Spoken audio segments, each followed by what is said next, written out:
Hi, I'm Roxanne Richardson, and this is Technique Tuesday. This swatch was knit by casting on using the long tail cast on and then binding off using a standard chain bind off, working in pattern. This is where the beginning of the cast on was, and this is where the bind off ended. And what you'll see is that there's no visible jog in it. Because knitting in the round is actually a spiral, the end of any given round will appear to be a row higher than the beginning of that same round.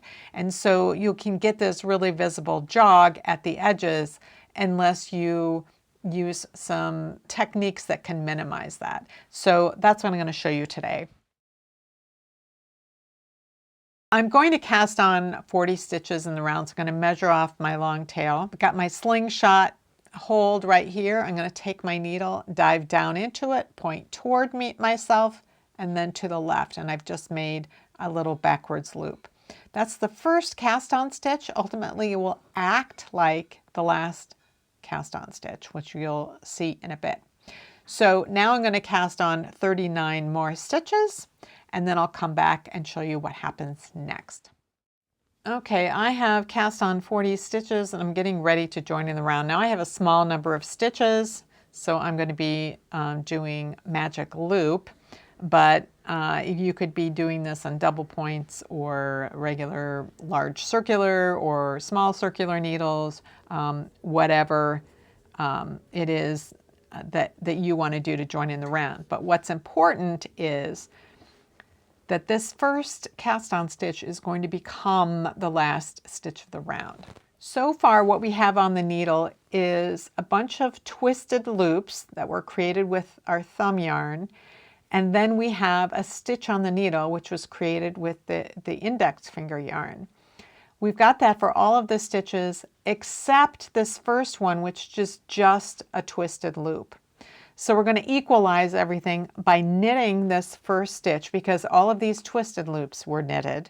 So I'm going to knit this first stitch, and because I'm using magic loop and I have half of the round on one needle and half on the other, I'm going to let this stitch I just knit end up on the back side.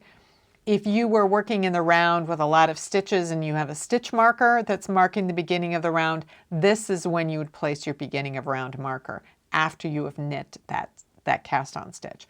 So now we can start working in our pattern. So usually it's probably a ribbing pattern, but whatever pattern you would normally be working in, that's what you're going to do now.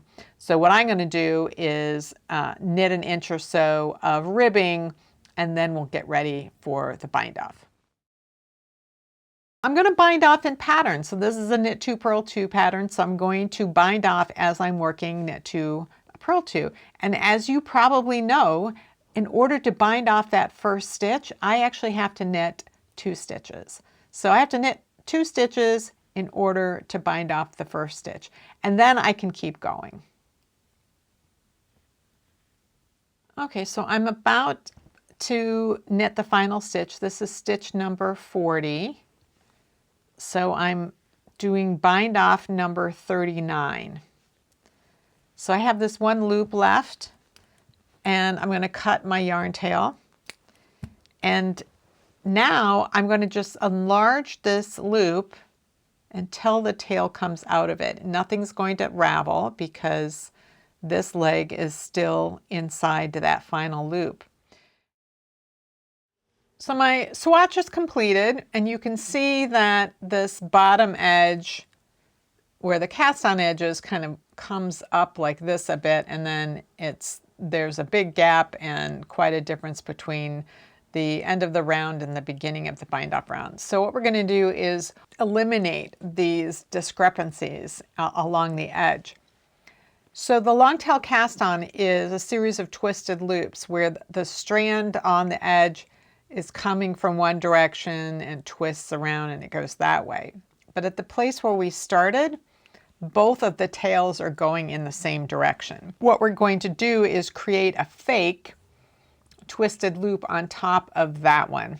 We're looking for that last cast on stitch that was originally the first cast on stitch. So it's the purl stitch right here. We can see these two strands That's that twisted loop. We want to take our yarn needle and go from left to right underneath both of those stitches. And you can see my yarn needle is coming above that yarn tail.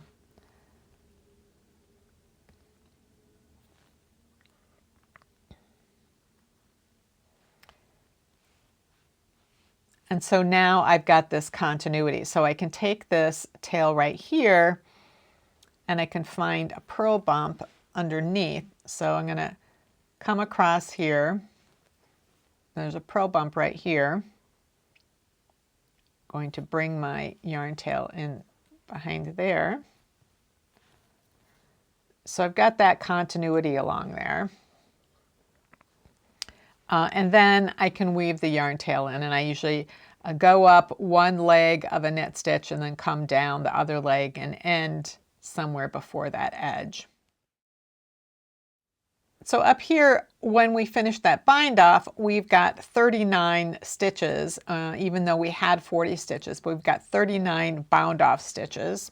This knit stitch was the first knit stitch of the round. So I come underneath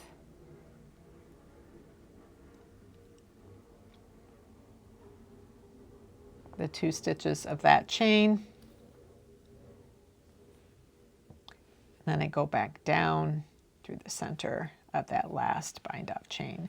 So now I've created a chain that connects the end of the round to the beginning of the round, and we have minimized that jog. And now once you wash and block this, it'll get a little straighter too, but this is a big improvement over what we had before. Well, that's it for this week's Technique Tuesday. If you have any comments or questions about today's video or suggestions for videos you'd like to see in the future, you can leave those down in the comments below, or join the discussion in my Ravelry group, Rox Rocks. Thanks for watching, and I'll see you next time.